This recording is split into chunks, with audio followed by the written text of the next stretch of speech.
rashes like on your lower leg, on my, the front of your leg? Okay, shin. like your shin. Okay. Itchy? Extremely itchy.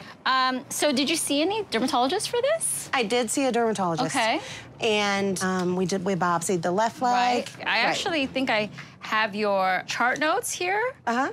It says they think it shows pigmented purpuric dermatoses, which is PPD. You remember that word? I forgot that one, yes. Yes. And it's just like kind of like a descriptive term to when there's maybe blood or bruising in an area. That is what PPD is. That's what it looks like. Hi, Jeff. Dr. Lee, good morning. Jeff in Las Vegas. I hope I'm not late for my appointment. Oh, I'm here. They just turned the camera on. Well, I've been one of those lucky people that has had clear skin their entire life. So I'm a big fan of your show. My roommates, my family, when they found out I was speaking to you today, they were so excited because especially during the pandemic, man, we watched the marathons, we watched everything. And it is intense. What you do is so intense. So congratulations on a new season on Wednesdays at 9 p.m. And with the pandemic safety protocols in place, you're still busier than ever, aren't you?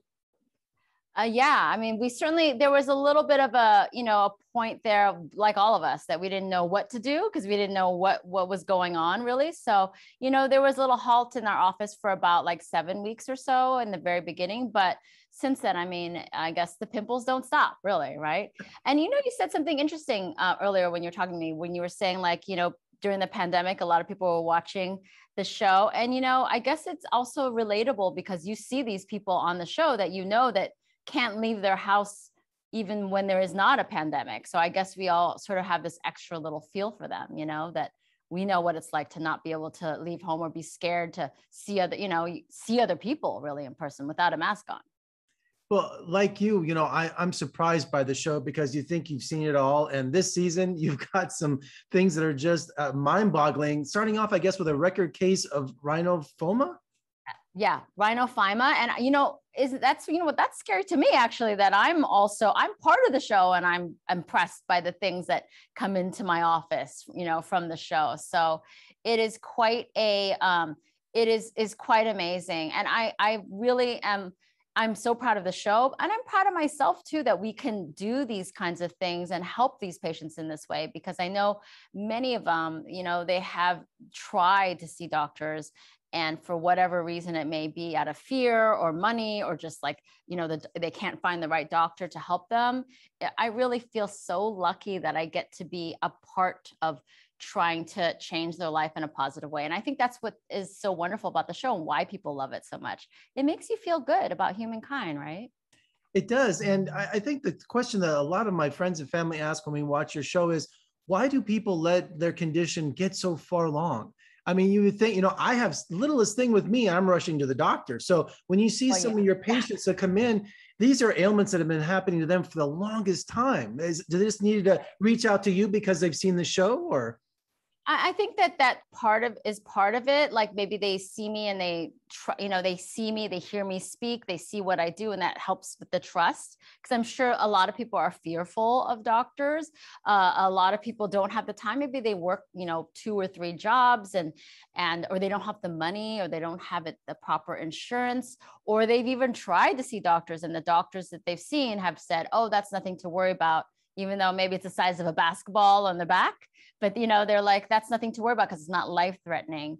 And, it makes it very complicated. But I don't fault them for that, certainly, because I get it. I mean, there are people that go the minute, like my husband does that, the minute he has something, he's going to go see the doctor. And for me, I'm the opposite. I'm more like, maybe tomorrow it will be gone. Maybe that pain in my back or my foot will be gone tomorrow. So, I get that.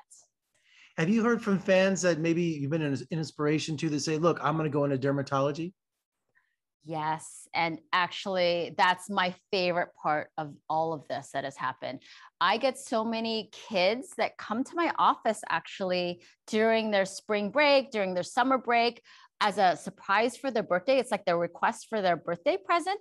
They just want to meet me and take pictures with me, or just I don't know, just be part of it. And that is so special to me. because I feel like I see these kids that realize that this is a job that they might want to have, you know, and they want to help people, and they want to be surgeons. And I'm just really proud of that. They all know what these terms are too. Like a 4-year-old knows what a lipoma is. That's crazy.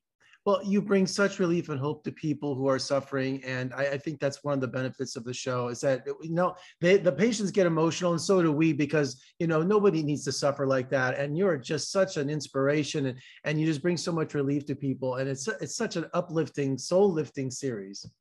Yeah, isn't that crazy too, to think about that? I mean, the premise, I feel like the people who may like kind of poo-poo the show are the ones that have never seen it. You know, they're like, oh, that's crazy. Why do you even have a show like that? It's just salacious or it's just shocking. But if you watch it and you see the stories, you realize why it is so compelling, why people want to watch this, because it actually makes us all feel good.